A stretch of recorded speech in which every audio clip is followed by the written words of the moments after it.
Welcome sa recap ng Kaiju number 8 Season 2 Episode 1 hanggang Episode 9. Kung gusto mong lumaktaw sa kahit anong episode, nasa timestamp sa description at sa pin comment. I-click mo lang yung episode na gusto mong panoorin, at diretso ka na agad doon. Nasa baba lahat ng guide, kaya siguradong hindi ka malilito. Let's go! Naalala ni Kafka ang isang pangyayari noong bata pa siya. Isang kaiju na may lakas na 6.7 ang umatake sa kanilang lungsod, kaya napilitang lumikas sina Kafka at Mina. Takot na takot ang lahat at sobrang pagod na ang mga tao sa sunod-sunod na pag-atake. Biglang tinamaan ng isang gusali at nagsimulang bumagsak ang malalaking piraso ng semento. Tumakbo si Mina pero nadapa siya. Mabilis na ngumiti si Kafka ng pilit, sinusubukang pakalmeyin si Mina at sinabing magiging ayos din ang lahat. Biglang dumating ang ilang sasakyang puno ng mga armadong sundalo mula sa Defense Force. Sumigaw si Kafka na pabagsakin na ang kaiju, pero isang malakas na pagyanig ulit ang nagpauga sa gusali kaya napilitan siyang magtago. Pagmulat ng mata niya, wala na si Mina. Sumigaw siya ng malakas, tinawag ang pangalan nito, pero hindi na niya ito nakita. Pagkatapos noon, makikita natin ang mga sundalong handa ng bumaril. Pero biglang lumabas si Mina mula sa itaas ng isang gusali, may dalang espesyal na sandata.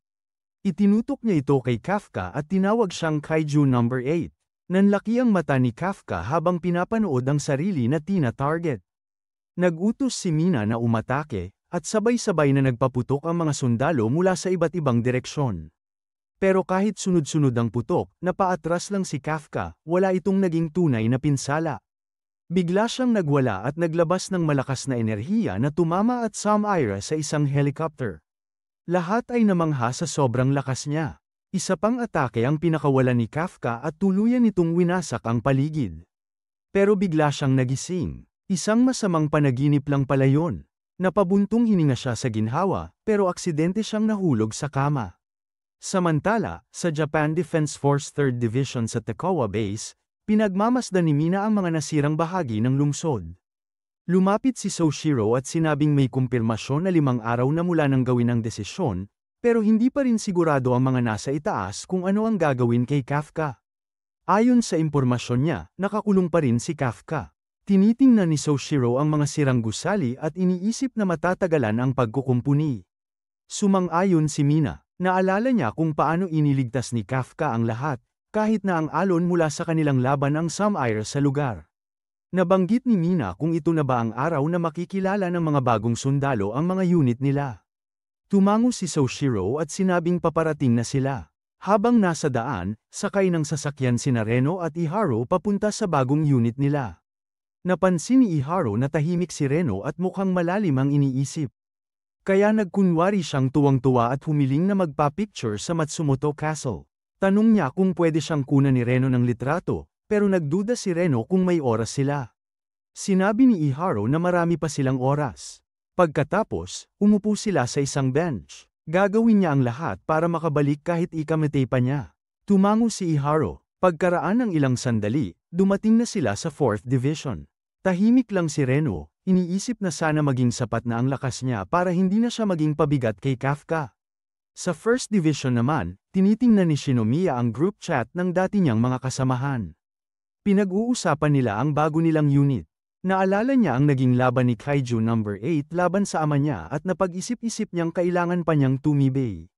Biglang dumating si IG Hasegawa, ang Vice Captain ng 1st Division, at humingi ng paumanhin sa paghintay. Sinabi niyang dadalhin siya sa captain nila.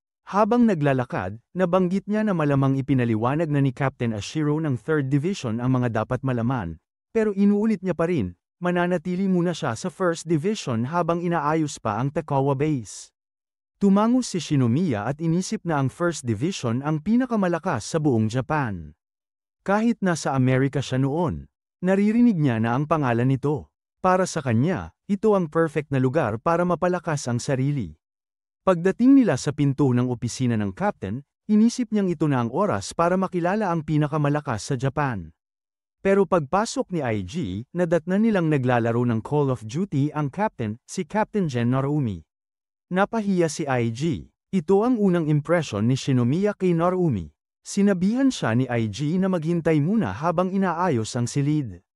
Pumasok si IG at sinipa si Narumi sa kama. Sinabi niyang 2:00 ng hapon dapat ay handa na siya para sa bagong recruit. Umamin si Narumi na alam niya naman, pero nasa kanya raw kung tatanggapin niya ito o hindi. Sinagot siya ni IG na wala siyang lusot, tamad lang talaga siya. Ayaw ni Narumi na may ibang humawak sa gamit niya, pero napilitan siyang pumayag na siya na lang ang maglilinis. Habang buhat siya ni IG, napansin ni Narumi si Shinomiya. Ipinakilala sila. Walang respeto si Shinomiya sa kanya. Inaasahan niyang iba ang captain pero nabigo siya. Biniro siya ni Narumi na siya yata ang anak ng direktor, dahil usap-usapan nito. Tumango si Shinomiya pero halatang inis siya. Nagpigil siya ng galit, iniisip na mas mataas ang ranggo nito sa kanya. Nagbigay galang si Shinomiya at nagpakilala ng maayos. Pero sinabi ni Narumi na bilang captain, hindi siya mahilig sa formalidad at pwede pa niyang tapusin ang sinasabi niya. Biglang tumunog ang alarma. Sinabi ni Narumi na kung gusto niyang malaman ang isang bagay, mas makikita niya ito sa aktwal na labanan. At dahil nandoon siya, may front row seat siya para mapanood. 15 minuto bago yon, may napaulat na kaiju sa dagat. May mga saksi agad na nagbigay alam sa mga awtoridad. Ilang minuto lang, may helicopter na ipinadala para obserbahan ang sitwasyon. 10 minuto pagkatapos, inaprubahan ng Chief of Defense ang plano. Ipinasa ito sa Ariake Maritime Base, at agad lumipad si Captain Narumi kasama si Shinomiya. Ang ibang miyembro ng 1st Division ay sumakay sa mga armored trucks papunta sa lugar ng kaiju. Habang naghahanda ang mga tangke, naglabas ng emergency alert. Lahat ng mamamayan ay pinayuhang lumikas. Isinara ang Kanagawa Route Bay Bridge para pilitin ang kaiju na lumihis. Pero hindi nagtagumpay. Imbes na umiwas, dumiretso ito sa tulay, sinira ito at nalunod ang lahat ng nandoon. Nakarating ang balita kay Narumi pero kalmado pa rin siya. Nag-utos siya ng bagong plano.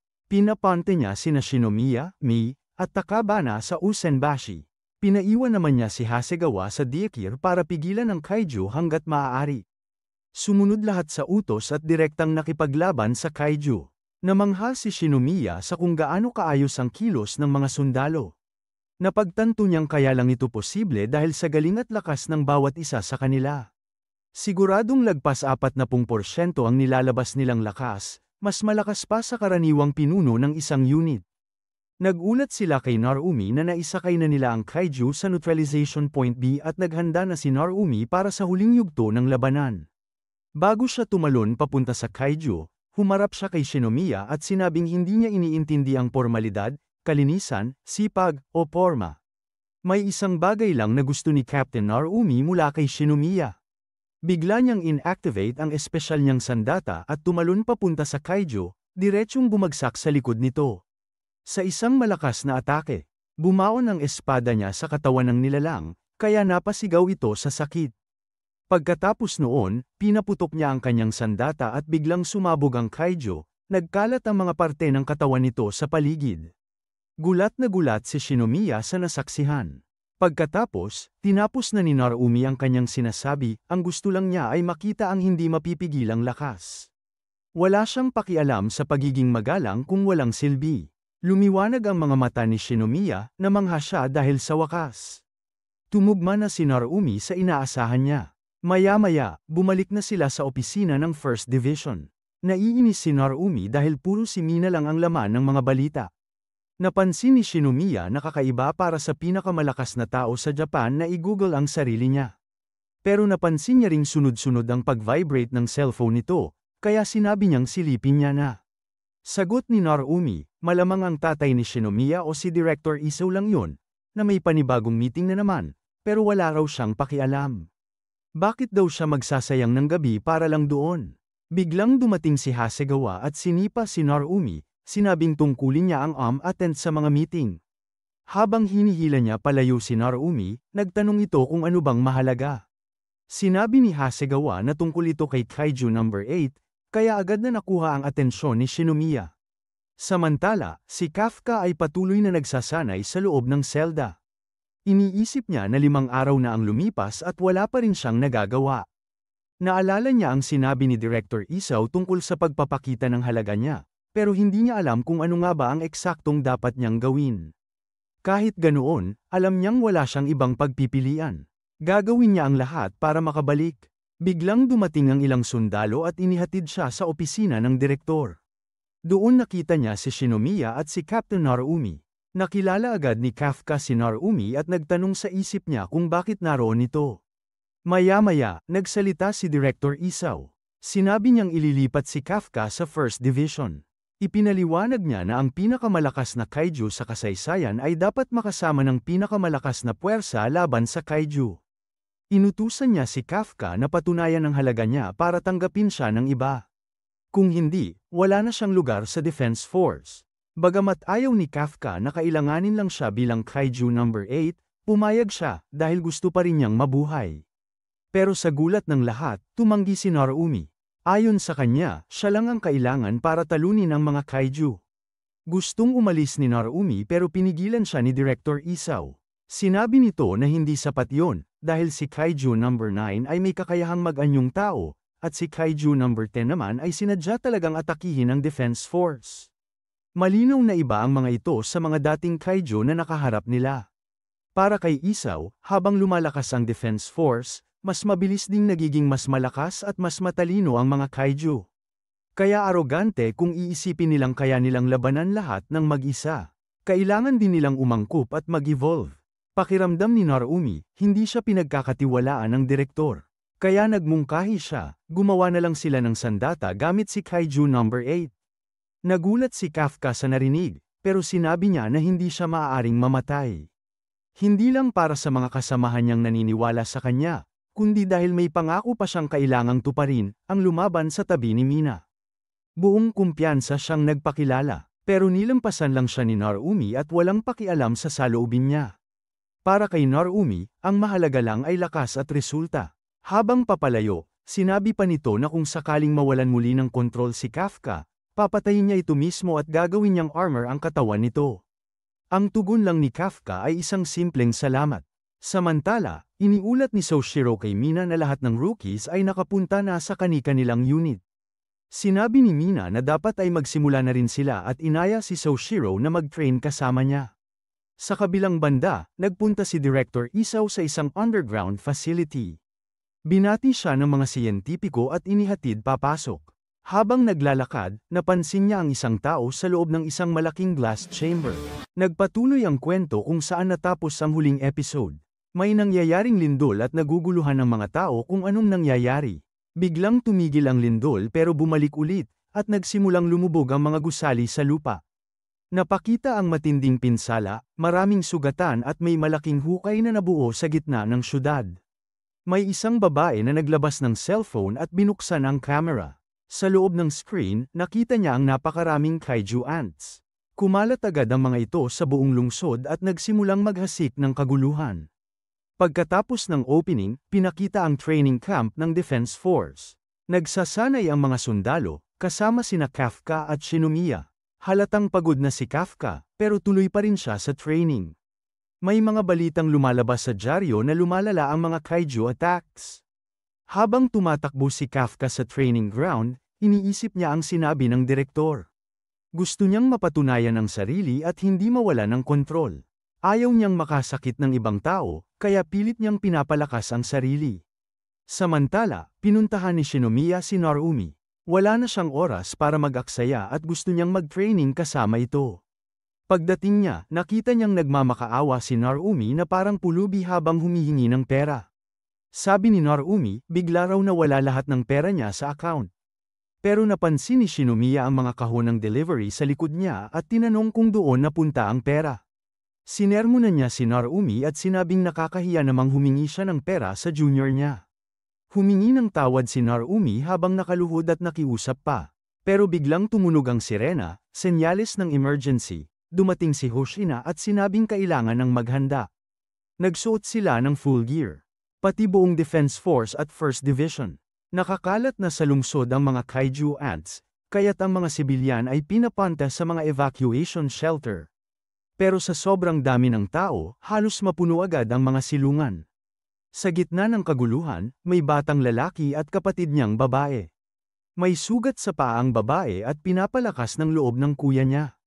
Sabi niya, huwag siyang matakot dahil parating na si Narumi at ang First Division para iligtas sila.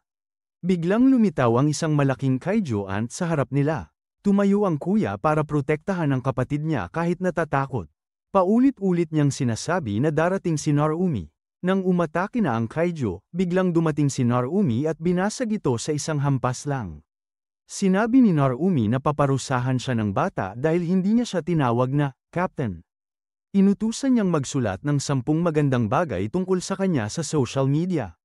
Pumayag ang bata. Habang nag-uusap sina Narumi, tumawag sina Kinashi at Miyaki. Sabi ni Kinashi, napatay na nila ang 4 na kaiju sa kanilang lugar. Si Miyaki naman ay patuloy pa rin sa pakikipaglaban. Sinabi ni Narumi na kailangan munang unawain ang sitwasyon. Ang unang priority ay ligtas ang mga sibilyan, at kailangang maitulak ang mga kaiju papunta sa neutralization zone. Nasa zone na rin si Shinomiya at sinabihan siya na kapag ligtas na ang mga sibilyan, pwede na siyang umatake. Naghanda siya at binuksan ang kanyang weapon. Matagal nang alam ng lahat na malakas siya, pero sa pagkakataong ito, gusto niyang mas higaitan pa ang sarili. Iniisip pa rin niya ang idol niyang si Mina, kung gaano ito kabilis at galing sa laban. Gusto ni Shinomiya na maging tulad niya. Dumating si Kafka at natuwa sa galing ni Shinomiya. Nagbiruan pa sila ng kaunti bilang senior at junior. Si Shinomiya ay handa nang sumabak sa laban, kasama ang backup niya na nakaabang sakaling kailanganin. Sinimulan niyang patumbahin ang mga kaiju isa-isa. Sa monitoring room, pinakita rin na maraming kaiju na ang nalilinis ni Shinomiya at ng iba pang miyembro ng Division 1. Habang pinupuri ni Hoshina ang lakas ni Shinomiya, biglang napansin ni Narumi na may kakaiba sa mga kaiju ants. Dati, hindi sila lumalabas sa surface. Pero ngayon, kitang-kita sila sa ibabaw. May kutob si Narumi na may kung sinong nagbibigay ng utos sa mga ito. Naalala niya ang mga kaiju sa huling episode ng nakaraang season, may pagkakahawig ang kilos nila. Sa western side, mas dumami pa ang kaiju. Nasa zone din si Kafka. Naghahanda siyang umatake pero kinakabahan siya. Naalala niya ang huling beses na nawalan siya ng kontrol. Gusto niyang patunayan sa direktor na karapat-dapat siya. Sinubukan niyang mag-transform. Nagbago ang mga kamay at binti niya, pero hindi sapat para makalaban ng maayos. Tinamaan siya ng kaiju at Natamba. Habang sinusubaybayan ng mga scientist ang galaw niya, nagtaka sila kung bakit hindi siya nagtatransform ng buo. Inatake pa siya ng mga kaiju pero naiwasan niya ng kaunti. Alam niyang hindi sapat ang partial transformation. Sinabi niya sa sarili, hindi siya pwedeng matakot. Kailangan niyang lumaban para sa pangarap niya. Muli siyang sumubok na mag-transform. Tumaas ang energy signal sa buong base, pero bigla siyang bumalik sa pagiging tao. Hindi siya nagtagumpay. Sinipa siya ng kaiju at lumipad siya palayo. Wala na siya sa kondisyon. Biglang may lumabas mula sa ilalim, isang kaiju ant na sinasakyan ni Kaiju number 9. Napansin nito si Kafka. Sinubukan niyang tukuyin kung siya ba talaga ang kaiju no. 8. Inatake niya si Kafka para makasigurado. Sugatan si Kafka at hirap na hirap. Paulit-ulit siyang sumusubok mag-transform, pero palaging bigo. Pinag-uusapan ng lahat kung mawawala na ba talaga si Kaiju number 8. Papalapit na si Narumi para tulungan si Kafka pero hinarang siya ng isa pang higanteng kaiju. Doon niya nakita si Kaiju number 9 ulit. Sa paligid, may mga patay na kaiju na biglang nabuhay. Lalong dumami ang kaiju sa buong lungsod. Galing na ulit ang mga ulat, lumalala ang sitwasyon. Nang dumating si Kaiju number 9, nag-iba ang daloy ng laban. Kahit anong gawin ng Defense Force, hirap pa rin sila. Si Kafka ay patuloy na binubugbog. Nagsalita si Kaiju number 9 at sinabing kukunin na niya ang kapangyarihan ni Kafka. Sinubukan ni Kafka na lumaban, pero nadapa at nasaktan ulit. Sa monitoring room, pinag-uusapan ng direktor at ng voice director ang posibilidad na siya mismo ang bababa para pigilan si Kafka sakaling mawalan ito ng kontrol. Alam niyang delikado ito at baka mamatay siya kapag lumaban muli gamit ang kanyang armor.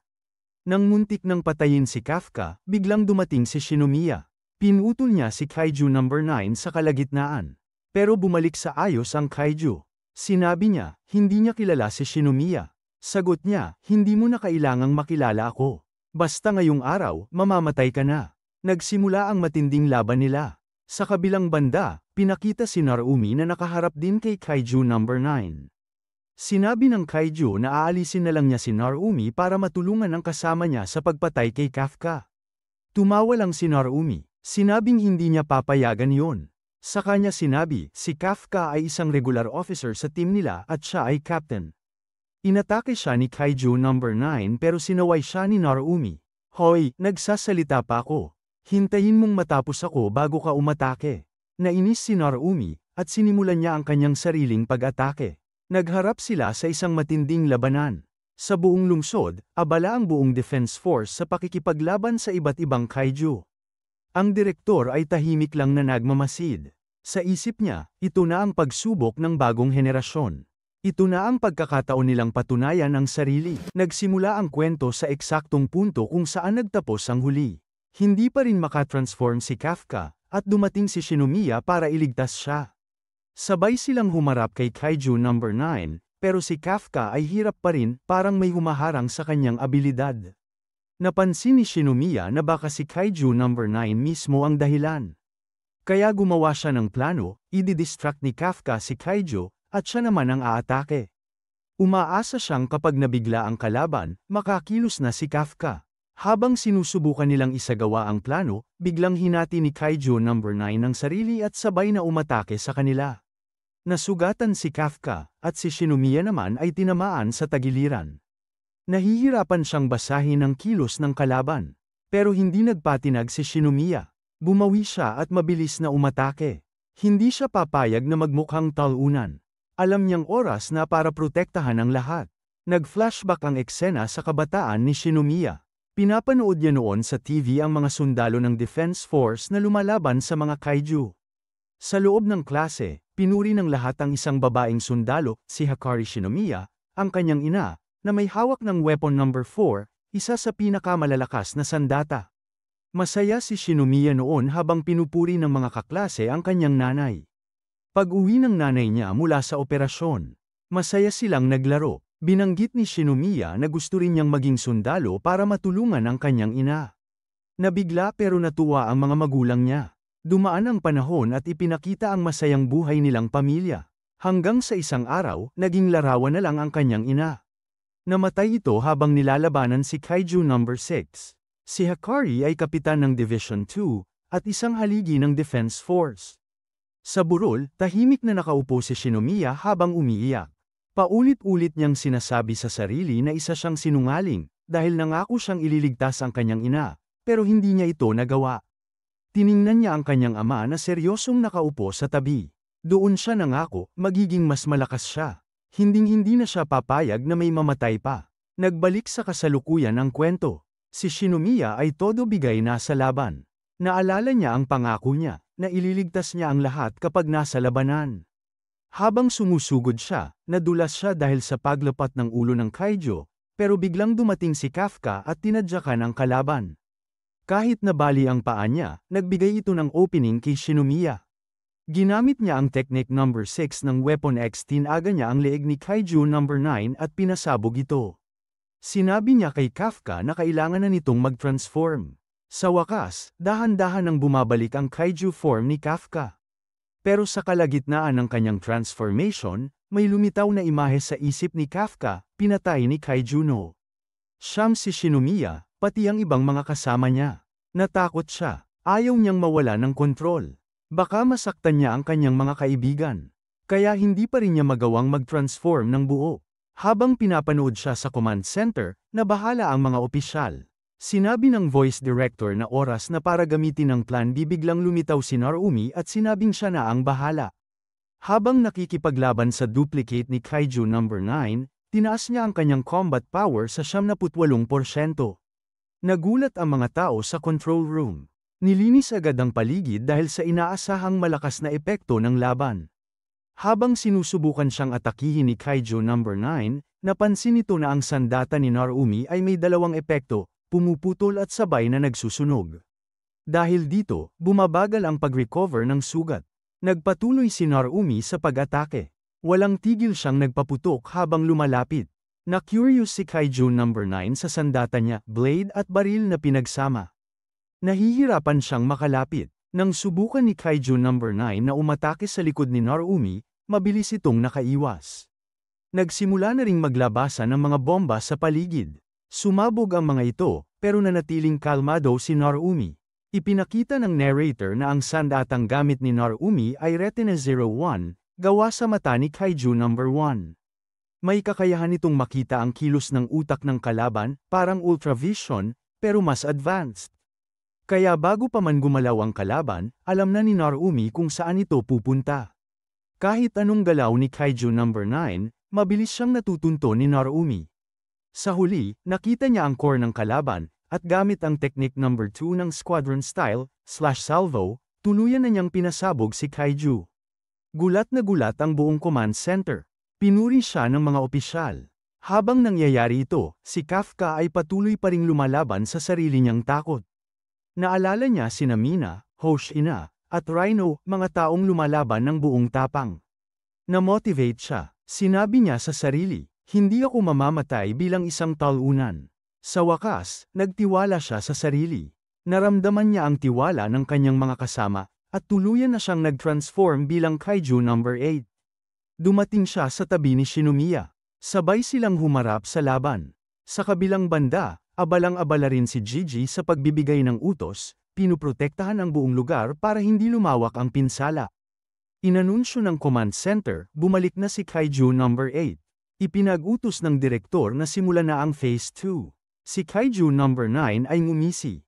Alam ko na ikaw si Kaiju number 8. Nilabas niya ang isang kakaibang tunog. Nabuhay muli ang mga patay na insekto sa paligid. Lumabas ang mga pakpak ng higanteng insekto na kinauupuan niya. Nagpasalamat si Kafka kay Shinomiya. Hindi ko akalain, nasaan ako nitong mga nakaraan. Pero ngayon, buo na ang tiwala ko sa inyo. Ako na ang bahala sa Kaiju number 9. Sumagot si Shinomiya, gusto mong ako ang lumaban sa mga insekto at ikaw sa boss? Ayos lang, pero kapag natalo ka, ako pa rin ang papatay sa'yo. Sabay silang lumusab. Umatake si Kafka. Sinabi ni Kaiju number 9, marami akong natutunan mula sa huling laban natin. Sinubukan niyang sakalin si Kafka gamit ang mga pakpak ng insekto. Handa na akong patayin ka. Pero sinira ni Kafka ang kanyang pagkakahawak at inatake ang higanteng insekto. Nasa kamay na niya ang core nito. Ah, ito pala ang totoong insekto. Sabi ni Kafka. Piniga niya ito at pinasabog. Alam na ni Kafka kung nasaan ang core. Hindi na niya kailangang ice scan tulad ni Narumi, nakuha na niya sa pakiramdam. Muling nagsimula ang laban sa pagitan ni Kaiju number 9 at Kaiju number 8. Sa pagkakataong ito, handang-handa na si Kafka. Mas kilala na niya ang sarili niyang katawan, mas mabilis siyang kumilos, mas matatag. Sinubukan siyang sakalin muli ni Kaiju number 9, pero nabasag agad ni Kafka ang hawak nito. Lumipad siya at binigyan ng isang malakas na suntok, isang suntok na lumikha ng matinding pagsabog sa paligid. Nagulat ang command center. Totoo ba to? Ganito ba talaga siya kalakas? Si Kafka ay punong-puno ng enerhiya. Dating hinuhusgahan, ngayon ay pinupuri. Sa wakas, nag-transform na rin si Kafka bilang Kaiju number 8 at agad niyang tinalo si Kaiju number 9. Pero ang tanong, ganoon lang ba kadali talunin si Kaiju number 9? O may mas malaking plano pa itong inihahanda? Tingnan natin kung ano ang mangyayari. Matapos talunin ni Kafka si Kaiju number 9, nagsimulang maglaho ang signal ng iba pang mga Kaiju. Dahil dito, tuwang-tuwa ang lahat sa kanilang pagkapanalo. Pero kahit ganoon, marami pa ring Kaiju na nananatili roon. Kaya sina Gen, Kafka, at Kakoru ay nagsimulang lumaban para tapusin sila. Sinabi ni Hoshina, "Aw, ang anak mo ay sobrang lakas na ngayon. Noong una ko siyang nakilala, ganyan na ganyan din siya. Laging nakakagulat ang bagong henerasyon at mas pinapataas pa ang inaasahan ko sa kanila." Nagulat si Aegis, AGB sa orihinal, nang makita na kahit dalawang magkaparehong klase ng Kaiju ang umatake, napakaliit ng naging pinsala. Napagtanto niya na mas lalo nang lumakas ang First Division. Nang matapos nilang talunin lahat ng Kaiju, binati sila ng direktor na si Isao, sina Kafka, Kakoru, at Gen. Dahil dito, napaluha si Kakoru at pinaalalahanan ng lahat na alagaan ang mga tao. Pero napansin ni Gen na may kakaiba. Naalala niya ang sinabi ni Kaiju number 9 na gusto nitong patayin si Kaiju number 8 para makuha ang kapangyarihan nito. Pero ano nga ba ang ibig sabihin noon? Totoo bang yun lang ang plano niya, o may iba pa? Biglang nagpatunog muli ng alarma sa headquarters, at natuklasan nilang may isa pang kaiju. Nalilito sila kung ano ba talaga ang nangyayari. Samantala, sinabi ni Kaiju number 9, Kaiju number 8, nakakalungkot na hindi kita napatay, pero makakamit ko ang isa ko pang layunin. At pagkatapos noon, kukunin ko rin ang kapangyarihan mo. Na-realize ni Kafka na ang mga kaiju na tinalo nila ay hindi pala ang tunay na katawan ni number 9. Nasa headquarters pala ito, at ang totoong target niya ay si Direktor Isao para makuha ang kapangyarihan ni Kaiju number 2. Agad na tumakbo sina Kafka, Gen, at Kakoru para protektahan si Direktor Isao. Lumabas si Kaiju number 9 sa harap nila, at inutusan ni Isao ang lahat na lumikas. Pero bigla itong umatake sa isang sundalo, na nailigtas ni Isao, kapalit ng pagkasira ng kanyang helmet. Agad niyang sinuot ang mga sandata ni Kaiju number 2. Nagulat si number 9 na tinalo sina Beta at Gamma ng ganoon kabilis, kahit na halos kasing lakas sila ng kanyang unang anyo. Sinabi nitong mas lumakas pa si Isao kaysa sa inaasahan niya. Naglaban sila at nagsalpukan ng kamao, na halos sumabog ang buong kampo. Ayon sa ulat ng 3rd Division, nasa 8.5 ang fort ng Kaiju number 9, kaya si Isao lang ang pwedeng humarap dito. Pero sa laban, nakalamang si number 9, dahilan para damyugo ang braso ni Isao. Kahit ganoon, napigilan ni Isao ang isa pang pag-atake at nasugatan pa ang kamay ni number 9. Sinabi ni Isao kay Akira na lumikas, pero tumanggi ito dahil matagal na siyang humahanga kay Isao at gusto niyang tumulong. Dahil doon, pinayagan siyang sumama sa laban. Inactivate ni Isao ang full power ng suit at sandata niya, kahit alam niyang babawasan nito ang kanyang buhay. Muling nagsalpukan sina Isao at number 9. Sa lakas ng suntok ni Isao, muntik na niyang putulin ang ulo ng kaiju, pero mabilis itong naka-recover at gumanti ng atake. Napansin ni Isao na mas mahina na siya kaysa dati, lalo na noong lumalaban pa siya kasama ang kanyang asawa laban kay Kaiju number 6. Habang sinusubukang bawasan ni Akira ang pinsala sa suit, nagpasya si Isao na ilagay lahat sa atake mode para tapusin ang laban. Alam niyang paputok ang kaliwang braso niya, pero wala siyang pagsisisi. Sabi niya, handa siyang isugal ang buhay niya tulad ng ginawa ng kanyang asawa noon. Nagbalik tanaw sa nakaraan kung saan ipinangako ni Isao sa ina ni Kakoru na aalagaan niya ito. Ngayon, determinado siyang patayin si number 9 para hindi maging banta sa kinabukasan ni Kakoru. Ginamit niya ang napakalakas na electromagnetic energy attack. Lumitaw ang core ni number 9, pero nakahanda na ito at binago ang anyo para umiwas. Hindi makapaniwala si number 9 na kaya pa ni Isao na ulitin ang parehong atake. Sa huli, tinamaan niya ng matinding suntok si number 9, dahilan para magkaroon ng malaking pagsabog. Akmang aakalain ni Akira na panalo na si Isao, pero buhay pa rin ang core ng kaiju. Sinabi ni number 9 na yun na ang limit ng isang human body, at pagkatapos ay inabsorb niya si Isao. Pagdating ni na Kafka at Gen, nakita nila si Isao, pero nalaman ni Kafka na si number 9 na ito. Inatake ni number 9 si Gen, pero nasagip siya ni Kafka. Ipinahayag ni number 9 na inabsorb na niya si Isao, bagay na hindi matanggap ng iba, lalo na ni Kakoru na agad umatake. Pero nang ipakita ni number 9 ang mukha ng kanyang ama, napatigil si Kakoru. Muling umatake si Gen, ngunit halos walang epekto sa kaiju. Naalala niya ang habili ni Isao na ipagtanggol ang bansa, kaya nagpatuloy siya sa laban. Nang maramdaman ni number 9 na may kakaiba sa kanyang katawan matapos ang fusion, tinangka niyang tumakas. Pero nabangga siya pabalik ni Gen, kahit maganda ang atake ni Gen, mas matibay pa rin ang depensa ni number 9. Sinubukan din ni Kafka na umatake, pero ngayon, kaya na itong harangin ni number 9. Ang episode ay diretso agad mula sa ending ng nakaraang episode, kung saan magkasamang nakikipaglaban si Narumi Gen at Kafka Habino laban kay Kaiju number 9. At grabe, bagbog na bagbog sila, sobrang lakas ni number 9. Iniisip ni Kafka na dahil kasama na niya si Narumi, baka may chance silang talunin si number 9. Pero hindi ganun ka-simple. Hirap na sila at halos makaalis na si number 9 nang bigla itong maputulan ng braso, at ang gumawa nun, walang iba kundi si Narumi, na galit pa rin matapos ang pagkamatay ng kanilang direktor.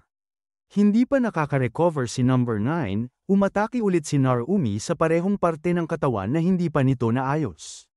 Dahil doon, hindi agad nakapag-regenerate o nakapag-harden ang katawan si number 9, at halatang nainis siya. Samantala, todo banat na rin si Kafka, galit na galit dahil alam niyang hindi nila pwedeng palayain ang halimaw na ito. Kasabay nito, ipinakita rin si Mina Shinomiya, na umiiyak habang inaalala ang huling mensahe ng kanyang ama. Sinasabi ni Kafka na hindi ito tama para sa anak ng direktor, at mas lalo siyang nagiging desperado sa pakikipaglaban.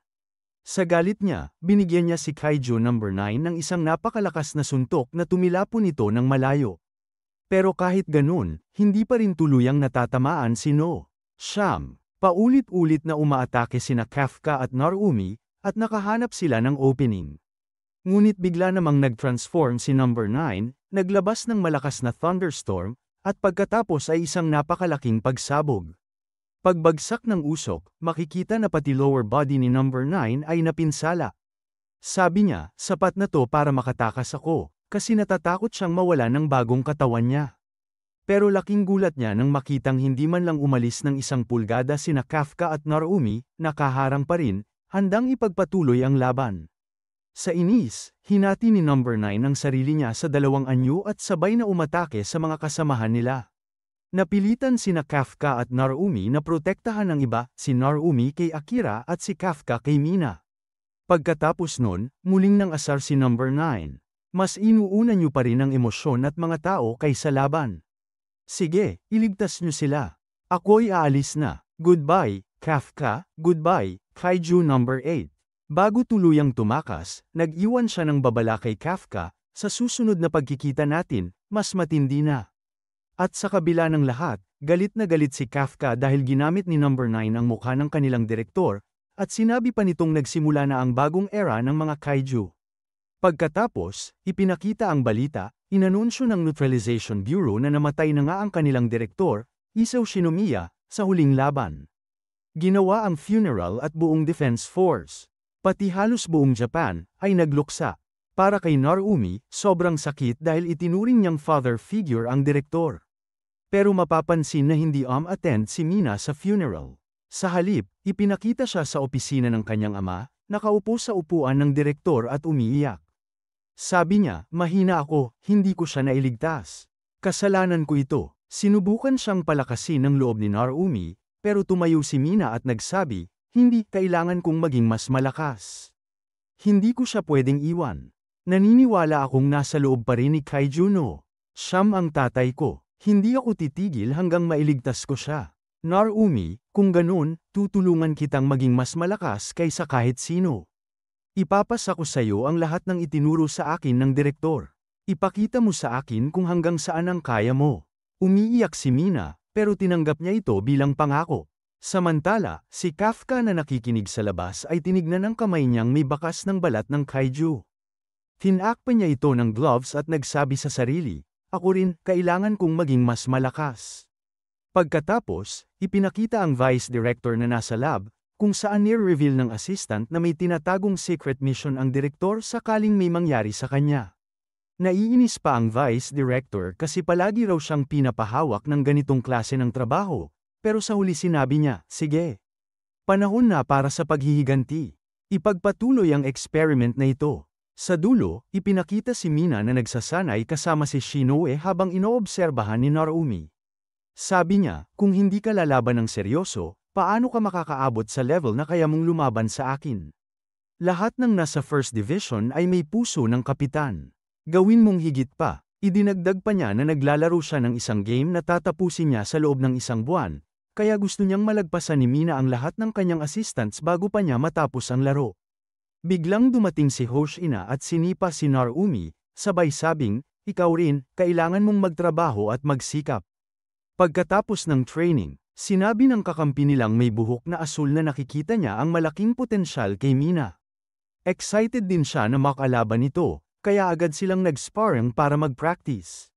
Habang nagpapatuloy ang laban, dumating si Hoshina, at tinanong si Narumi, Jen, nagdesisyon ka na ba kung mananatili si Kaiju number 8, Kafka, sa Defense Force o hindi? Bago pa man makasagot si Narumi, Nakatanggap siya ng urgent message sa earpiece, kailangan nilang pumunta agad para sa isang meeting tungkol kay Kafka. Cutscene, ipinakita si Kafka, na matagal ding hindi nakauwi sa kanyang kwarto. Tahimik siyang nagmasid sa paligid, tumingin sa mga lumang gamit, mga sertipiko, at sa balkonahe, para lang namnamin ang alaala ng dati niyang buhay. Kasabay nito, ipinakita ang ulat na tinatanggap ni Narumi at Hoshina. Kung patuloy na magta-transform si Kafka bilang kaiju, darating ang araw na hindi na siya makakabalik bilang tao. Wala pang tiyak na petsa o oras, pero sigurado raw na mangyayari yun. Tinanong ni Hoshina kung alam ba ni Kafka ang tungkol dito, at sinagot ng reporter, oo, alam niya.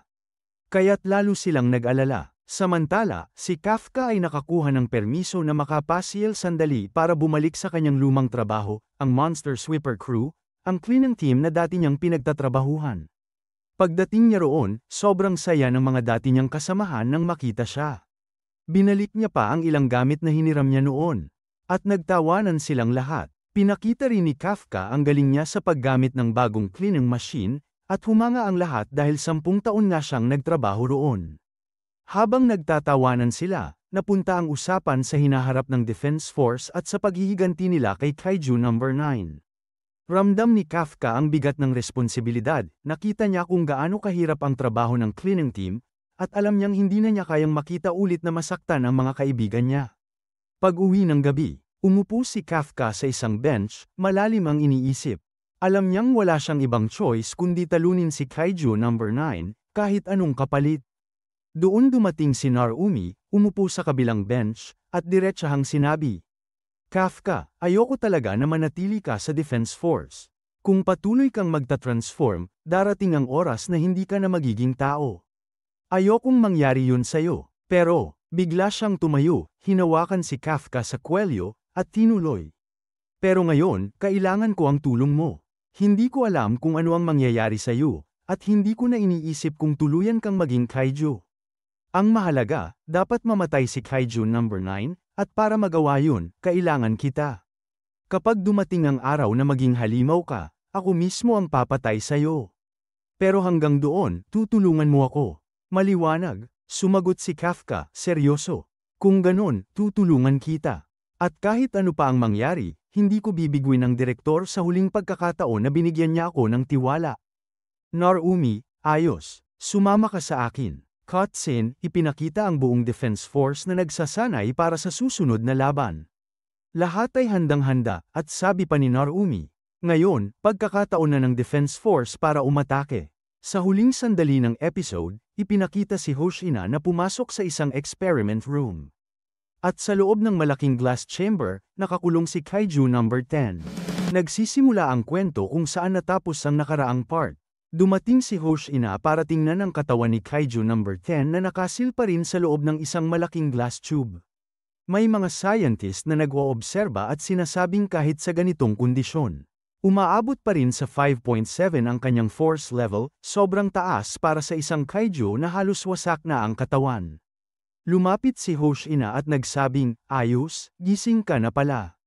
Sinubukan pa niyang takutin si Kaiju No. 10 pero seryoso rin siyang nagbanta na kung susubukan ulit nito, siya mismo ang papatay dito.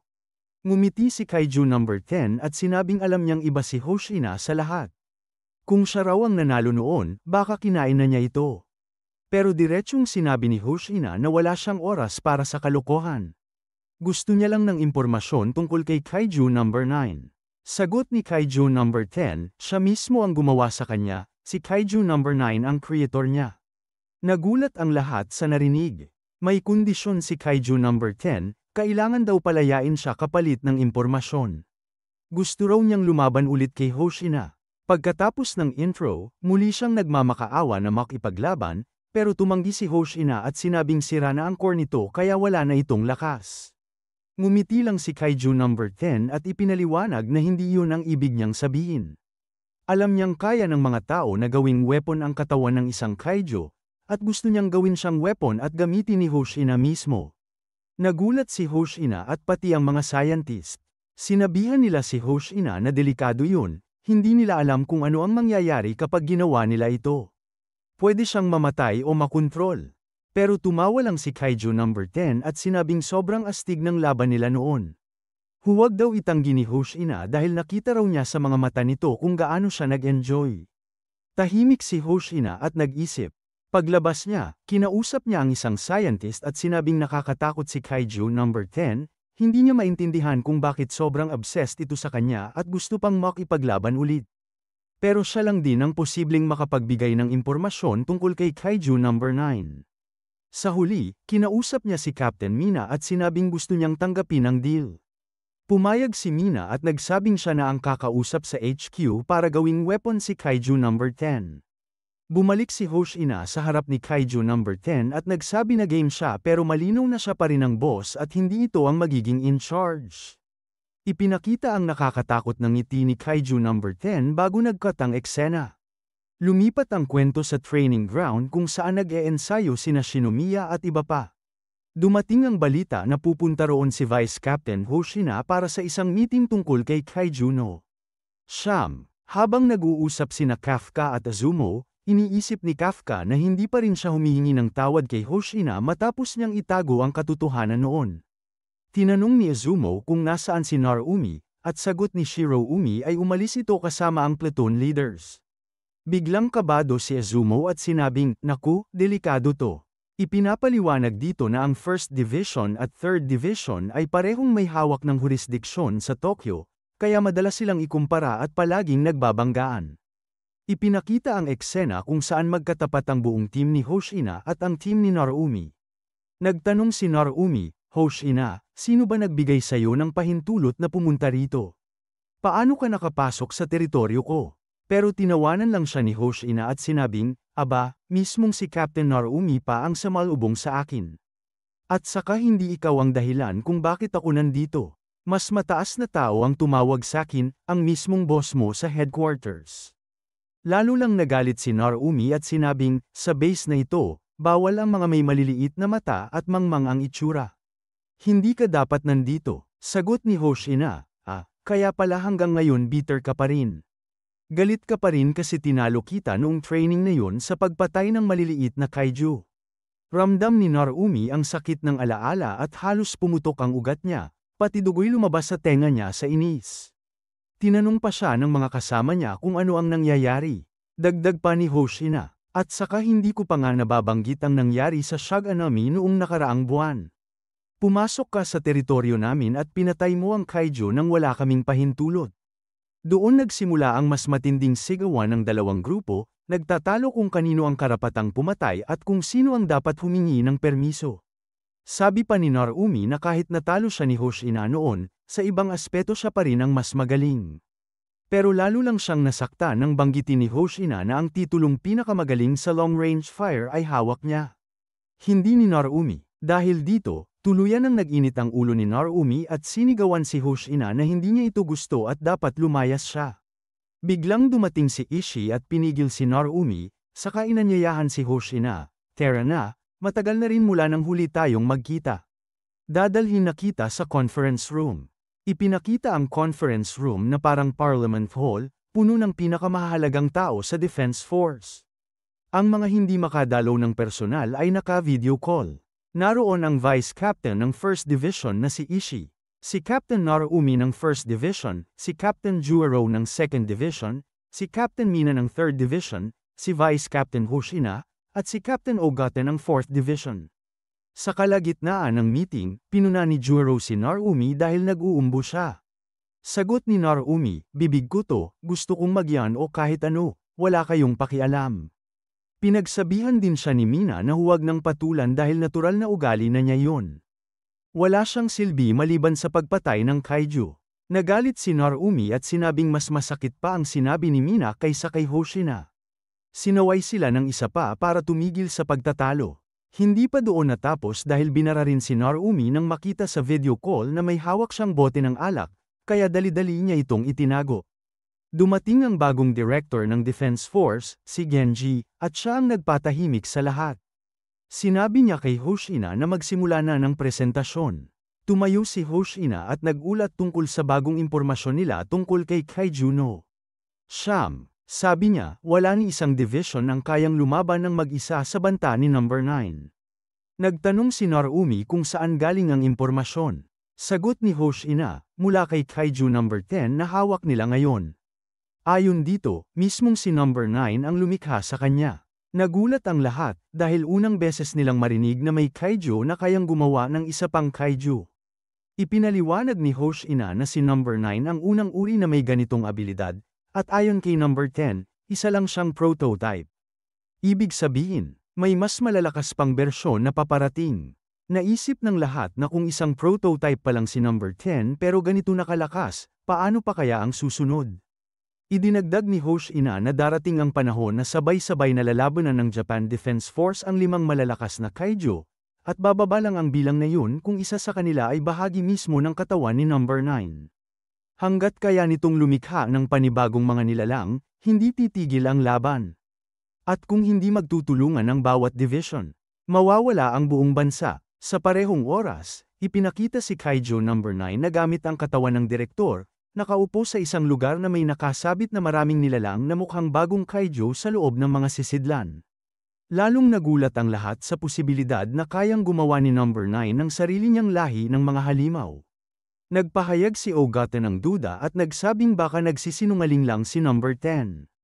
Pero tugon ni Hoshina, posible nga. Pero kung totoo man, mas malaki ang banta kaysa iniisip natin. Ayon sa report, lately ang dami na nating nakitang bagong klase ng kaiju, ibang-iba sa mga dati. At grabe, tumaas na rin ang average fort ng mga ito, dati 2.6 lang, ngayon halos 4.8 na. Ibig sabihin tugma ang data sa sinabi ni Kaiju number 10. Kaya malabo na nagsisinungaling siya. Ang problema lang, hanggang ngayon hindi pa rin natin alam kung bakit sunod-sunod silang lumalabas at saan talaga sila nanggagaling. May ilang theory na nagsasabing baka galing to sa malalakas na energy na nagmumula sa tectonic faults. Kapag naapektuhan ang geological materials, posibleng ma-convert ang mga halaman at hayop nagiging kaiju. At ayon kay Hoshina, si Kaiju number 9 daw mismo ang nakikialam sa prosesong to para gumawa ng mga panibagong kaiju. Tinanong agad ni EJ kung may idea na ba sila sa eksaktong lokasyon. Sagot ni Hoshina, wala pa silang malinaw na ebidensya. Pero kung ganito karami ang kaiju na sabay-sabay ginagawa, siguradong may napakalaking energy source. Malamang nasa pagitan ng Philippine Plate at Eurasian Plate, isang lugar na halos imposibleng puntahan ng tao. Sabi ni Ogata, grabe, masyado nang malawak yan. Taon nang bibilangin bago natin mahanap yun. Kaya singit naman si Juro, so hihintayin lang ba natin na siya mismo ang gumalaw? Pero dito na nagsalita si Mina, tandaan nyo, sinabi rin ni number 10 na si number 9 ay kumukuha ng memories ng mga taong inaabsorb niya. Ibig sabihin, simula nung kinain niya ang director, alam na niya lahat tungkol sa Defense Force. Hindi lang number 9 ang kalaban natin, pati ang mismong utak ng director. Nagpatuloy si Hoshina, sa madaling sabi, ang mga susunod na buwan, magiging pinakamahirap na panahon na haharapin ng Defense Force. At honestly, hindi natin ma-anticipate kung ano pa ang darating. Pero may konting pag-asa pa tayo, ang next generation ng recruits. Oh, kulang sila sa experience, pero may potential silang lumakas sa maikling panahon. At dito magdedepende ang kinabukasan ng laban natin. Kasabay nito, binuksan niya ang topic tungkol sa pinakamalakas at pinakadelikadong weapon ng Defense Force, ang Kaiju number 6 weapon, isang relic na tinatawag ding King of Kaijus. Tanong ngayon, sino ang may kakayahan para hawakan ito? Naglabas si Hoshina ng data. Sa lahat ng bagong recruits na sinubukan, iisa lang ang nagpakita ng compatibility sa number 6 noong entrance exam. Halos walang nakapansin noon, at siya ay walang iba kundi si Reno. Pero nagbigay agad ng warning si Ogata, ang Kaiju number 6, may fort na 9.6. Sobrang delikado, at maraming sundalo ang napatay nung lumaban dito, kasama ang nanay ni Shinomiya. Kaya nga tinatawag itong King of Kaijus. Kaya Reno, pag-isipan mo yung mga gumamit nito dati. Kalahati sa kanila namatay bago pa matapos ang mission. Mas mainam siguro, tanggihan mo. Pero syempre, si Reno, habang naaalala kung paano isinakripisyo ni Kafka ang sarili para sa Defense Force bilang Kaiju number 8, hindi umatras. Sa isip niya, kung si Kafka kayang isugal ang lahat, dapat kaya ko rin. Sino pa ang magpoprotekta sa kanya at sa pangarap niya kung hindi ako? Sunod na eksena, dinala si Reno sa testing chamber. Inumpisahan ang trial gamit ang Kaiju number 6 weapon, una sa kanyang braso. Ramdam niya agad na parang hinihigop nito ang lahat ng lakas niya. Damaloy ang kuryente sa buong katawan, halos mawalan siya ng malay. At doon niya nakita ang imahe ng Kaiju number 6 mismo. Sa isip niya, so, ganito pala ang nilalabanan ni Kafka araw-araw. Nag-cutscene, gumising si Reno sa medical room, bantay si Haru, yung pink-haired na kasama niya. Agad niyang tinanong kung bumagsak ba siya sa test. Sagot ni Ogata, hindi madaling gamitin ang Kaiju weapons. Oo, halos hindi kayanin ng katawan mo. Kaya binibigyan pa kita ng chance, ayaw mo na, pwede kang umatras. Pero diretso ang sagot ni Reno, hindi, sir. Gagawin ko to. Alam kong delikado, pero handa ako. Sa isip ni Ogata, TSK, batang to, baka mamatay bago pa makalaban. Pero halatang hindi na siya uurong. Kaya sinabi niya, fine. Bibigyan ka namin ng isang buwang trial period. Pagkatapos nun, ikaw mismo ang gagamit ng number 6 sa battlefield. At ako mismo ang magbabantay sa'yo. Dito ipinakita ang backstory ni Furuhashi. Sa Neutralization Special Advance Course, muli siyang nanguna sa unang pwesto, at lahat ay naniniwala na siya ang magiging top scorer sa Neutralization University. Naalala niya noong nasa technical school pa siya, walang makatalo sa kanya. Parang sponge ang utak niya, agad niyang naabsorb lahat ng itinuturo. Araw-araw din siyang nag-tech train para palakasin ang katawan. Lagi siyang excited, iniisip kung gaano pa siya lalakas balang araw, at sigurado siyang maabot niya ang antas ni na Captain Mina, Captain Gen, at Director Isao. Samantala, hirap na hirap si Ichikawa habang suot ang number 6 weapon na ikinagulat ni Furuhashi. At dumating ang araw na kailangang suriin ni Captain Jugo ng 4th Division kung karapat-dapat nga ba si Ichikawa na gamitin ang number 6 weapon. Sa neutralization zone, marami ng kaiju ang naipon. Tinanong ni Terujiko ang kondisyon ni Ichikawa, at sinabi ng lahat na maayos pa rin ang galaw ng mga organs niya kahit suot ang weapon. Kitang handa na ring lumaban si Ichikawa. Ito ang number 6 suit, at hindi pa to fully activated. Pero grabe, pakiramdam ko para akong nagyayelo sa lakas na lumalabas dito. Maging ang ibang opisyal ay nagulat na sa loob lang ng isang buwan, umabot agad si Ichikawa sa combat level para magamit ang suit. Gusto nga sana nila ipakita sa kanya na mahirap ang realidad, pero baligtad ang nangyari. Base sa data ng 3rd Division, simula pa lang mabilis na ang growth niya. Kahit mas mababa pa siya kay Kakoru sa combat power, mas bilis naman ang level up niya. Ganito pala ang tunay na tinatawag na genius. Pero tandaan, ibang-iba ang totoong laban kaysa training. Binigyan ng misyon si Ichikawa at ang team niya, kayo ang pupuksa sa kaiju na ito. Isang Mole Type 67 na unang lumabas noong 1967 at tuwing 5 taon bumabalik. May fortitude level itong 6.4. Kung hindi mo kayanin, ako mismo ang tatapos dito. At may 10 minuto ka lang. Pumunta na si Ichikawa kasama ang mga kasama niya para lumaban. Nakita ni Furuhashi na sobrang bilis ni Ichikawa, kaya sinubukan din niyang magpabilis. Pero dito ipinaliwanag na 10 minuto lang ang binigay dahil ang numbered weapons ay matinding stress sa katawan ng gumagamit. Ayaw ni Jugo na masira si Ichikawa kung hihigit pa roon. Kaya sa kaunting oras, mas bumilis pa si Ichikawa. Pero habang umaatake siya, hindi niya nakontrol ang energy na lumalabas sa mga paa niya. Muntik na siyang tamaan ng kaiju at nahulog, kaya agad siyang sinagip ng mga kasama niya. Makakalaban ako ngayon dahil nangako ako kay Ichikawa na poprotektahan ko siya. Kaya ako na ang haharap sa mga kaiju. Habang inaatake si Furuhashi, biglang pumutok si Ichikawa at sa isang bala lang, napatumba niya ang buong kaiju. Nabigla si Furuhashi. Bakit ganun? Bakit siya kaya niyang tapusin agad, pero ako hindi? Naalala niya ang sarili niya, mula nang sumali siya sa Defense Force, bumagal na ang pagtaas ng grado niya. Doon niya unang nakita ang tunay na may talento. Araw-araw, nararamdaman niyang wala siyang espesyal na kakayahan.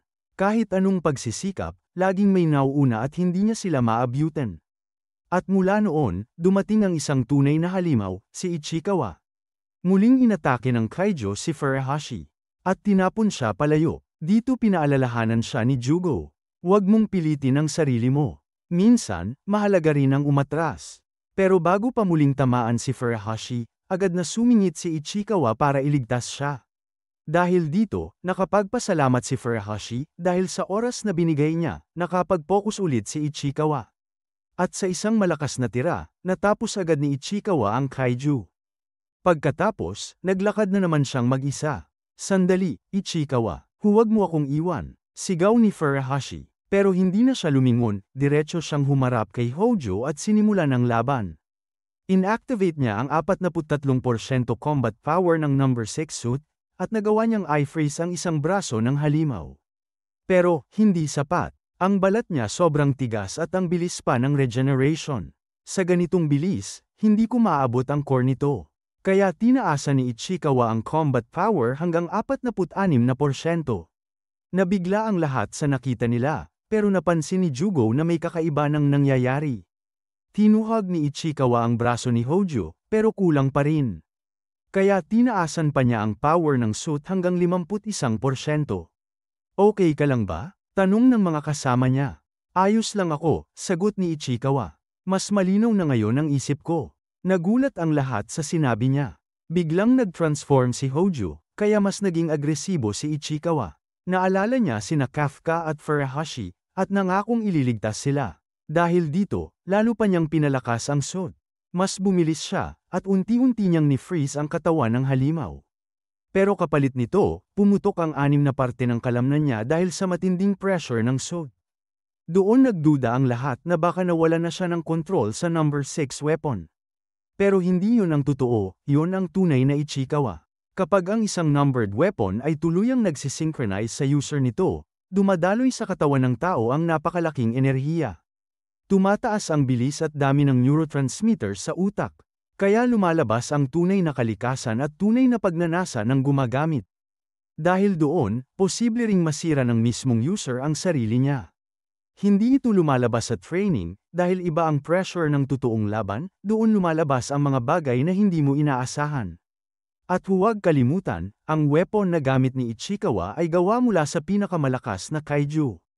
Kaya ang stress sa isip at katawan niya ay ibang-iba na sa lahat ng nakaraan. Kung hindi niya makontrol ang suit na ito, seryosong wika ni Jugo, hinding-hindi ko siya hahayaang gamitin ulit ito. Habang papalapit si Furuhashi kay Ichikawa, ramdam niya ang bigat ng sitwasyon, at pinagsisihan niya ang labis na tuwa na naramdaman niya noong una. Noong unang beses na hindi nagawang kontrolin ni Ichikawa ang number 6 weapon, halos buong katawan niya ay nanghihina at dumaranas ng matinding sakit. Pero kahit ganun, hindi niya mapigilan ang sariling isip, kaya kusa nang gumagalaw ang katawan niya habang patuloy pang lumalakas ang kapangyarihan niya. Sa isang iglap, na-freeze niya ang lahat sa loob ng 50-meter radius, at winasak ang lahat ng kaiju sa paligid para makapag-focus sa laban kay Hojo. Umabot na sa 35% ng katawan ng halimaw ang nagyelo. Pero kapalit nito, pumutok ang 16 na muscles ni Ichikawa at nagkaroon pa siya ng 4 na bone fractures. Pati binti niya, tuluyan ang nabali. Dito na sumigaw si Jugo na pinatitigil siya. Enough, Ichikawa. Ako na ang haharap kay Hojo. Pero sa isip ni Ichikawa, napakahina ko, at dahil doon, matatalo na naman ako. Hindi ko kayang protektahan ang kahit sino. Biglang sumugod si Furuhashi, nagsusumamo kay Jugo na bigyan sila ng mas maraming oras. Sinabi ni Jugo na dapat na siyang umalis, pero tumatakbo si Furuhashi ng lampas pa sa sariling limitasyon, mas mabilis kaysa kaya ng kanyang 24% combat power. Nabigla si Jugo, si Ichikawa, totoong ang kamangha-mangha. Lagi siyang tapat, masipag, at inuuna ang kapakanan ng mga kasama niya. Siguro kaya ako nagselos sa kanya. Pero alam ko, kaya niyang gamitin ang number 6 weapon. Winawasak ni Furuhashi ang ice wall para makalapit kay Ichikawa. Pagkarating niya, tinawag niya ito pabalik sa sarili. Nagkamalay si Ichikawa at napansin na buhat-buhat siya ni Furuhashi habang tumatakbo palayo. Hiningi rin ni Furuhashi ang mas mahabang oras kay Jugo para tapusin ang laban. Dahil dito, nagdesisyon si Ichikawa, kailangan niyang talunin si Hojo gamit ang number 6 weapon. Ngayon, Ichikawa, sabi ni Furuhashi, ako ang maglalapit sa core ni Hojo sa posisyon kung saan madali mong tamaan. Pero Furuhashi, delikado yan para sa'yo. Sagot ni Ichikawa, tumigil ka nang maliitin ako, at tigilan mo ring pasanin ang lahat mag-isa. Mas bata ka sa akin, kaya tumahimik ka at tanggapin mo ang tulong ko. Napangiti si Ichikawa. Furuhashi, napakagaling mo talaga. Kasi tuwing natatakot ako, ikaw ang laging gumagabay sa akin. Kaya, gawin natin ito. Sabay tayo. Umalis si Furuhashi para ailapit si Hojo sa tamang posisyon, diretso sa harap ng target ni Ichikawa. Sa puntong yun, bumalik na sa normal si Ichikawa. Oh, ayos na siya, pero sobrang wasak ang katawan niya kaya hindi na siya gaanong makakalaban. Kaya't ang plano, kailangang mailantad ang core ng kaiju para siya ang bumaril dito. Ang problema, si Furuhashi ay may combat power na 24% lang, kaya imposibleng siya ang makagawa nito. Pero kahit ganun, nagpa siya si Furuhashi na siya na lang ang umatake sa kaiju. Doon na napansin ni Yugo na parang hindi 24% ang combat power niya. Kaya inutusan niya ang iba na i-track ito. Laking gulat ng lahat nang makita nilang umakyat hanggang 41% ang power ni Furuhashi. Bigla nga lang siyang bumagsak, at bumaba ulit ang combat power niya sa 22%. Ngunit tumayo siyang muli para lumaban, at sa pagkakataong yun, tumaas pa hanggang 42%. Dahil dito, na-realize ni Yugo na si Furuhashi ay kapareho niya. Kung matutulungan siyang mapakinabangan ng tama ang lakas niya, magiging napakalakas nito. Sabi ni Furuhashi, hindi ako isang henyo, at hindi ko rin balak maging hero. Alam kong sa landas na tatahakin ko. Puro pader lang ang haarang sa akin. Pero sa pagkakataong ito, hinding-hindi na ako liliko.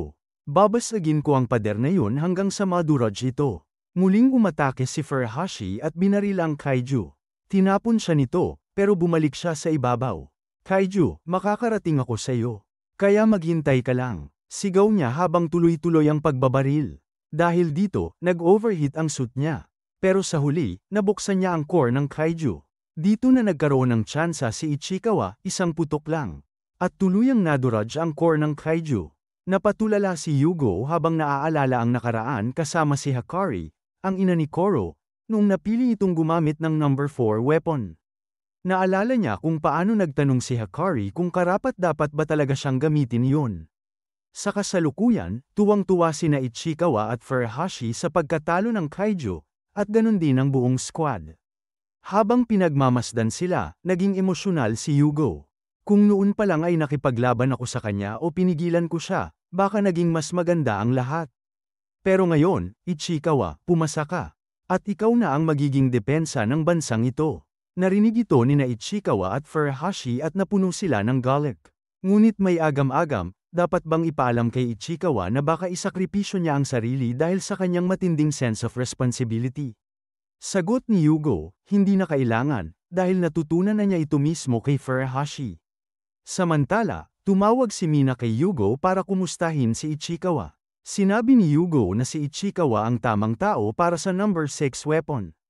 Ngunit nag-aalala si Mina, ayaw niyang makita itong mamatay. Sagot ni Yugo, ito ang kakaibang panahon. May isang tao na kayang gamitin ang number 6, at mayroon ding isa na may kaparehong abilidad. Pareho silang nasa harapan ko. Kaya tuturuan ko silang lahat ng kaya kong ituro, at gagawin ko silang mga mandirigmang ikagugulat mo. Nagulat din sina Jumanji at Iharu nang marinig ito. Maging si Kafka, hindi makapaniwala. Natakot siya, dahil alam niyang maaaring si Ichikawa ang susunod na haharap kay Kaiju number 9. Pero bigla siyang sinuntok ni Kokoro, at sinabihan siyang huwag maliitin ang mga kasama nila. Nangako si Kokoro na magiging kasing lakas din siya ni Ichikawa. Kinagabihan, lumabas si Kafka para mag-jogging. Naiisip niya, si Ichikawa, palaging kamangha-mangha. At ngayon, pinapakita na rin niya sa lahat ang tunay niyang lakas. Pero ako, ano na ba talaga ang na-achieve ko sa kapangyarihan ko? Sino ba talaga ang nailigtas ko? Hindi nila ako kailangan, ang kailangan nila ay si Kaiju no. 8. Dumating si Vice Captain Hoshina at bigla siyang inatake, dahilan para matamba si Kafka sa takot. Sabi ni Hoshina, masarap makita kang takot. Ito ang parusa mo, dahil itinago mo sa akin na ikaw si Kaiju number 8. Habang binubugbog siya, sinabihan siya nito na tumahimik. Pero pagkatapos, nagsalita si Hoshina, pero nagpapasalamat ako. Hindi sa Kaiju number 8, kundi sa Kafka na walang pagdadalawang isip na nag-transform sa harapan namin para iligtas ang 3rd Division. Alam kong kung magpapatuloy ka sa paulit-ulit na pag-transform, baka dumating ang panahon na hindi ka na makabalik bilang tao. Kaya hayaan mo, ako na mismo ang tatalo kay Kaiju number 9. Hindi mo na kailangang mag-transform pa. Sabi ni Hoshina kay Kafka, hindi mo kailangang sumulong bilang Kaiju no. 8, kundi bilang ikaw mismo, si Kafka. Kahit gaano pa katagal abutin, hindi mahalaga. Oo, matigas ang itsura ko sa labas, pero sa loob, alam kong mabuti ka. Kaya salamat sa lahat. Pero sagot ni Kafka, hindi tama yan. Totoo na gusto kong makilala ng lahat dahil sa lakas ko, pero sa ngayon, hindi pa ako sapat na malakas para may mailigtas. At higit sa lahat, ayaw kong makita ang mga kaibigan ko na umiiyak. Kaya kahit ano pa, lalaban ako bilang Kaiju number 8. Doon napagtanto ni Hoshina na kapag may taong nasa panganib, si Kafka ay hindi magdadalawang isip na mag-transform para tumulong. Kaya nagdesisyon siya, gagawin niyang mas malakas pa si Kafka. Dinala niya ito sa isang templo, ang Ryuan Temple, na naroon pa mula Edo period. Ito ang lugar na inialay para sa lahat ng namatay dahil sa kaiju o lumaban hanggang sa huli. Ipinaliwanag ni Hoshina, alam mo ba kung ano ang unang Great Kaiju Disaster? Nabasa ko ito sa mga lumang aklat. Noong 1657, halos winasak ng kaiju ang Edo at Eastern Japan. Noon, napakaluma ng paraan ng mga tao para lumaban. Kaya't dito naganap ang napakalaking labanan na kumitil ng napakaraming buhay. Kung mamamatay tayo balang araw, dito rin uuwi ang ating mga kaluluwa. At nagsimula na ang kanilang training. Nagharap sina Kafka at Hoshina. Ngunit halos hindi man lang matamaan ni Kafka si Hoshina, napakadali siyang itapon at pabagsakin nito. Pero hindi bumitaw si Kafka, determinado siyang ipakita kung gaano na siya kalakas. Muli siyang umatake ng buong puso, pero muli siyang pinabagsak. Doon naisip ni Kafka, wala akong silbi kung wala ang transformation ko. Pero pinaalala ni Hoshina, hindi, Kafka, kita ko ang bawat araw ng pag-eensayo mo. Mas malakas ka na ngayon, pero hindi pa sapat. Nakadepende ka pa rin ng sobra sa kapangyarihan ni Kaiju number 8. Kung ganyan ka palagi, mamamatay ka, at hindi makararating dito ang kaluluwa mo. Gumamit si Hoshina ng parehong teknik ng Director Isaw, ang anti-kaiju combat technique. At tinapon si Kafka sa lupa. Hindi mo pa kayang i-activate ang combat power ng suit mo, kaya sayang lang ang paggamit ng weapon. Kaya sisiguraduhin kong bago ka lumaban ulit, matutunan mo itong teknik na ito. Dapat matuto kang lumaban kahit hindi ka nagtatransform. Dahil habang nandito ka sa Japan, ang mga kaiju ay magiging parte ng buhay mo. At hindi lang si Kaiju number 9 ang haharapin mo, kundi ang lahat ng darating pa. Kaya manalo ka sa laban na to, at agawin mo ang upuan sa tabi ni Captain Mina.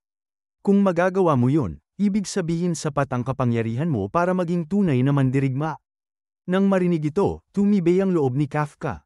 Ngunit sinabihan siya ulit ni Hoshina habang binubugbog siya, kahit anong gawin mo, hindi mo makukuha si Mina.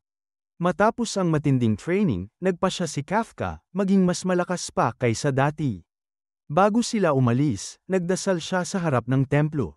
Doon bigla niyang nakita ang isang mahiwagang imahe, pero hindi niya ito maunawaan.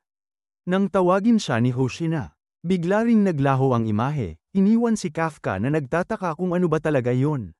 Balikan natin, si Director Isao Shinomiya ang naiisip ni Itami, at makikita natin na ang kamalayan ni Isao ay nag-iinit pa rin sa loob ng Kaiju number 9. Samantala, nagsasanay si Kafka ng squadron-style combat technique. Mahalaga rito ang mga paa, dito kinukuha ang puwersa, saka ito ipinapasa sa kamao. Kaya unang-una, kailangang i-embed sa muscle memory ang 5 basic movements. At oo, susuriin siya 2 beses kada linggo para siguraduhing nagpa-practice talaga.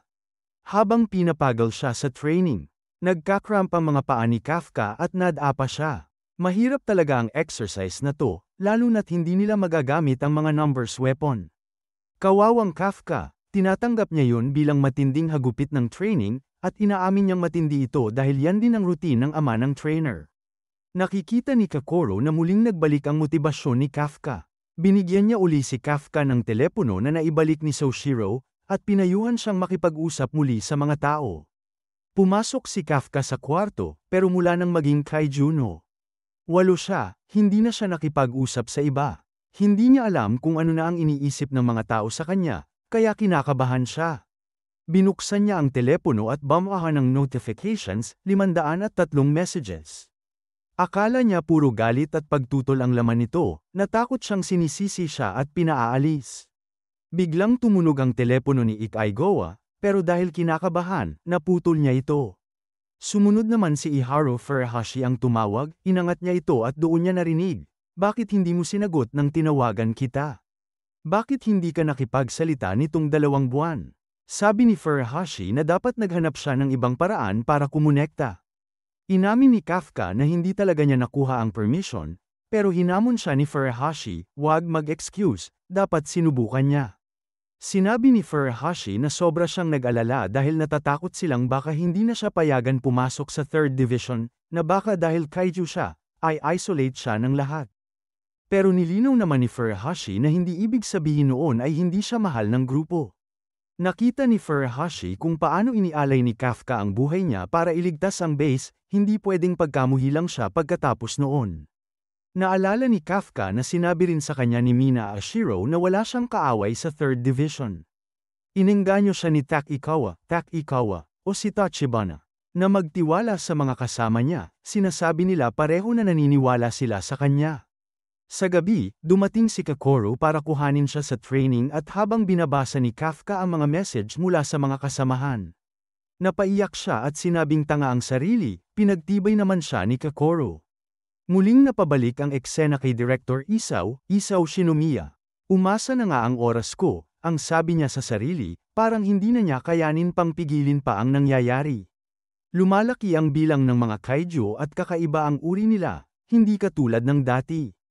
Lumalabas ang balita tungkol sa iba't ibang kaiju na kakaiba ang itsura at nagpapalaganap ng takot. Nalaman ng Defense Force ang tungkol sa mga bagong kaiju, pero hindi nila masiyasat ang 14 incidents na misteryoso, nawawala ang mga kaiju bago pa dumating ang Defense Force. Sa CCTV, ipinapakita ang mga kuha ng mga kaiju na parang mga tao, mas mataas ang intelligence nila kumpara sa normal na kaiju, at baka ito ang hudyat ng darating na malaking bagyo.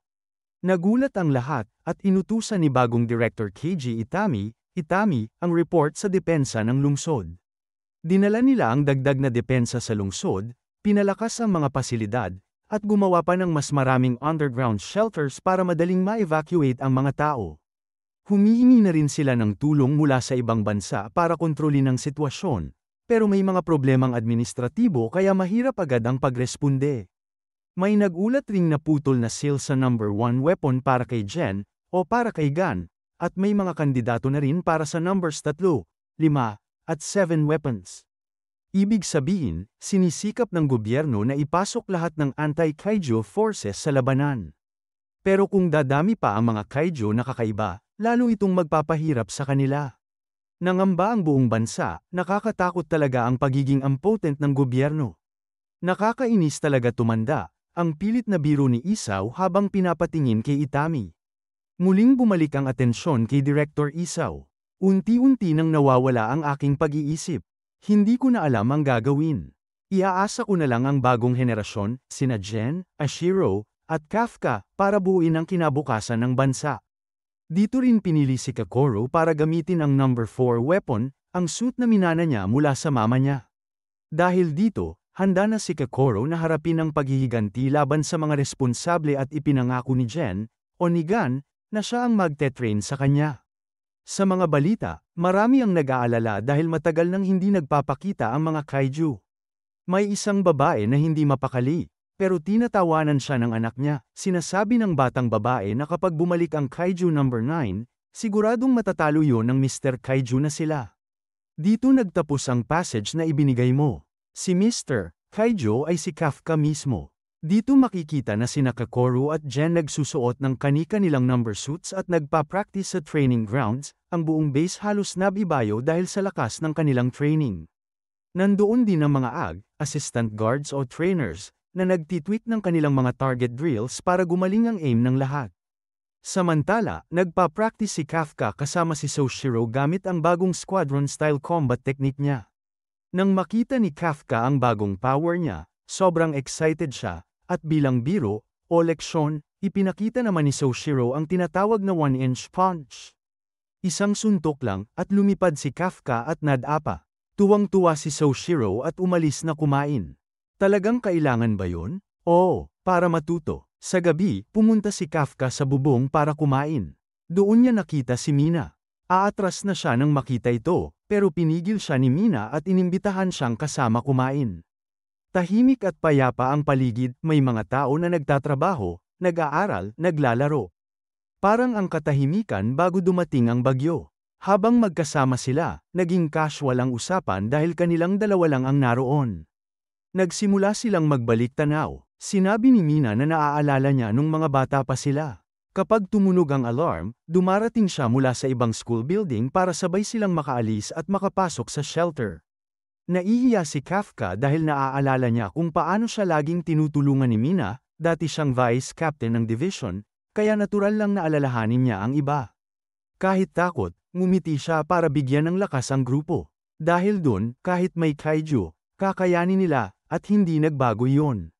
Mina nagpapatuloy, hindi na niya kailangang magtago sa likod ni Kafka, lumakas na siya at kaya na niyang tumayo para sa sarili. Sinabihan nila ang isa't isa na huwag dalhin ang lahat ng bigat ng mag-isa. Naalala nila ang ipinangakong plan, sama-sama nilang haharapin at papatayin ang lahat ng kaiju. Dahil dito, nag-blink si Kafka nang maalala niya ang kaiju number 9, kumurot ang tiyan niya at muntik mag-alala. Pero pinilit niyang ngumiti para hindi malaman ni Mina ang tunay na kaba niya. Pag-alis ni Mina, nanatili si Kafka na may kawalang katiyakan pero ramdam niyang hindi siya nag-isa. Ang ngiti niya, yung pilit at brave smile na lagi niyang ginagawa kapag sinusubukan maging matapang, naroon pa rin. Biglang may nangyari sa iba pang bahagi ng base, ilang lalaki ang naglakad papalapit sa isang maliit na batang babae, pero ang batang babae pala ay isang kaiju na nagtatago. Nag-convert siya, nag-transform, at agad na siyang umatake. Pinagsama-sama niya at pinatay ang maraming tao sa paligid. Sumisigaw ng malakas para tumawag ng kasama. Nagkawasak ang eksena at nagsimulang kumalat ang delubyong yun. At dito nagtatapos ang recap ng Kaiju number 8. Kung may episode kang gustong balikan, huwag kalimutan, nasa timestamp sa description at pin comment ang lahat.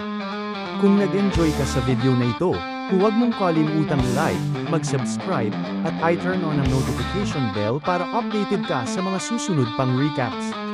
Kita-kits ulit sa next episode.